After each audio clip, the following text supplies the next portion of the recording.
and welcome to the Visionary VA podcast, the go-to show for ambitious virtual assistants who are ready to stop trading their time for money and start scaling their businesses into thriving agencies. I'm Holly Copsey, founder of the award-winning agency Virtually Priceless and the Visionary VA Circle community.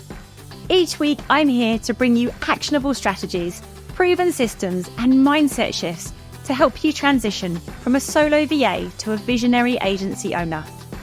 If you're ready to grow your business to dizzying new heights with less stress and more success, you're in the right place.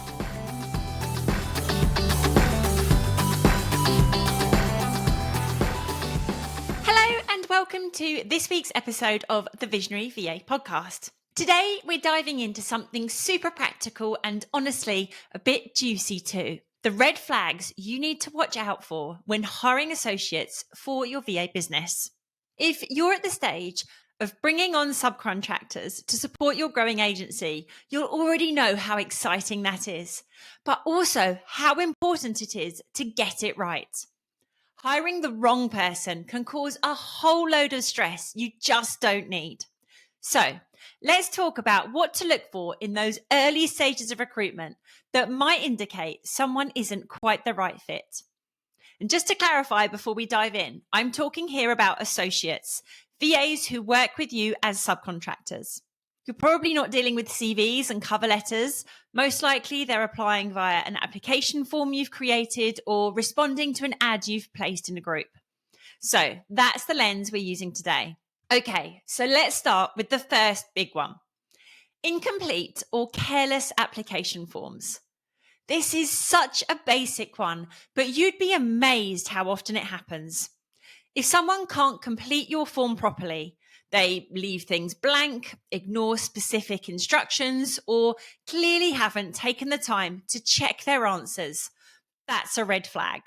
Remember, this is their opportunity to make a good first impression. If they can't get the small stuff right at this stage, it's not a great sign for how they'll handle client work and representing your business.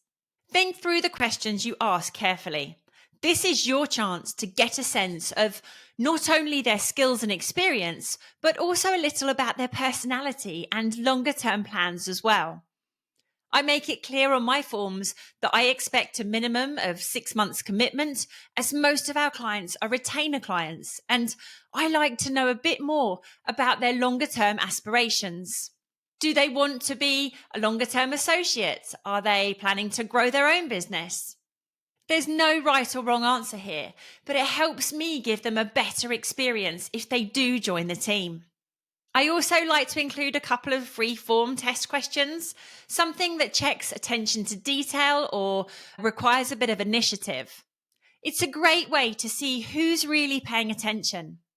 The next one that really bugs me is a lack of effort or generic responses. You can spot the copy and paste answers a mile off. No tailoring, no mention of your business or the kind of work you do. It just screams, I'm applying to anything and everything. You want someone who's actually interested in your business. Someone who's made the effort to learn about what you do, how you work, the type of clients you serve, and the kind of team members you want. Ask yourself, do they sound like they're genuinely excited about the opportunity? Or are they just firing off applications on autopilot? The next red flag for me is around communication. This one is so important, especially if the person you're hiring will be client-facing. Poor email etiquette, slow responses, confusing or overfamiliar language, these things matter. If someone's tone feels off or their emails are a mess, that's a huge red flag. Your clients will be dealing with this person, so they need to represent your brand well. I make it clear in our adverts that we expect a high standard of written and spoken English.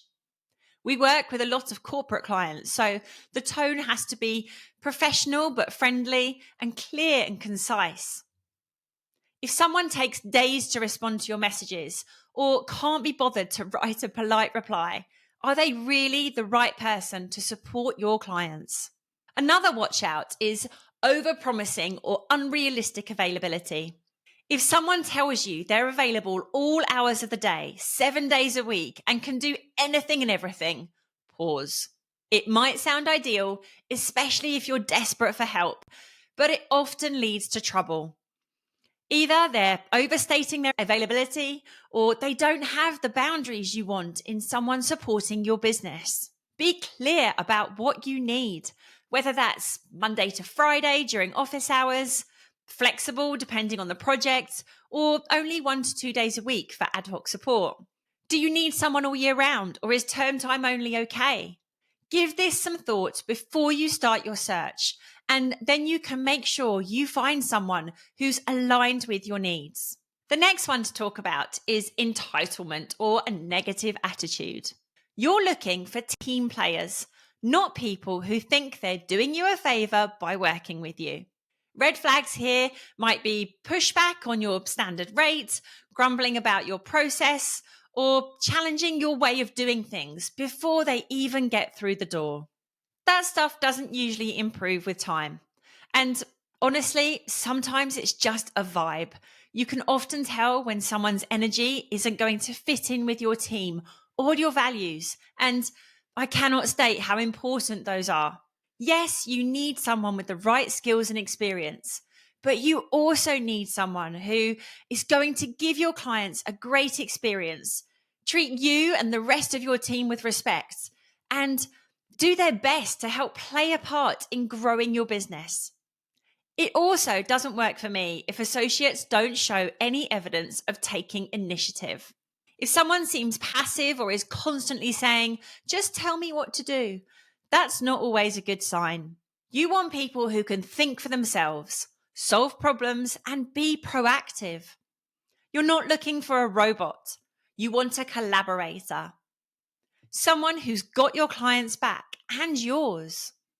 You want to feel reassured they're going to look after your client's business as if it were their own, not just wait to be given tasks and shrug their shoulders if anything goes wrong. I've already touched upon the next one briefly, but it's an important one, so let's talk about it a bit more. It's a red flag if they don't align with your values or culture. This one can be harder to spot straight away, but it's so essential. Even if someone looks great on paper, if they don't seem to care about the kind of work you do or the way you do it, it's not going to work long term. Pay attention to their language. Are they enthusiastic? Do they share your approach? Can you imagine having a conversation with them about your business vision and values and them actually getting it? Would you worry about them having a conversation with your client? Or would you feel as though you could trust them to handle a potentially difficult situation in the right way? So, what do you do when you spot a red flag or two? Well, first of all, don't ignore your gut. Your intuition is probably right. That said, sometimes you can follow up with a question to clarify or give them a small task to see how they respond. Maybe they just misunderstood something, or maybe they really don't get it. Either way, you'll learn something valuable. And don't be afraid to say no. I know it can feel hard when you need help right now, but taking on the wrong person is far more costly than waiting a little longer for the right fit. Hiring great associates takes time, but it doesn't have to be complicated. Be clear in what you're looking for, ask the right questions, and pay close attention to how people show up right from the start. Remember, you're not just hiring a pair of hands. You're bringing someone into your business.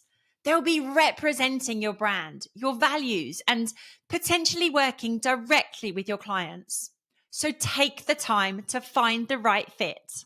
If you've had any nightmare hiring stories or red flags you've learned to spot over the years, I'd love to hear about them.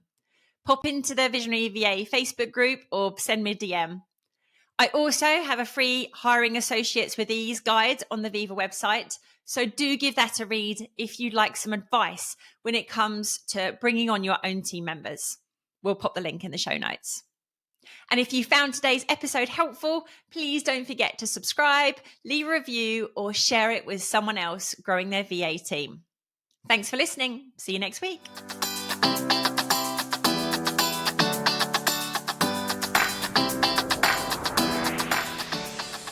Thanks for tuning in to this week's episode of the Visionary VA podcast. I hope you're walking away with fresh ideas and inspiration to scale your VA business. Don't forget to check out our free mini course on building solid business foundations, perfect for setting your VA agency up for success without the overwhelm. You'll find the link in the show notes. If you enjoyed the show, please don't forget to subscribe, like, and leave a review. See you next week.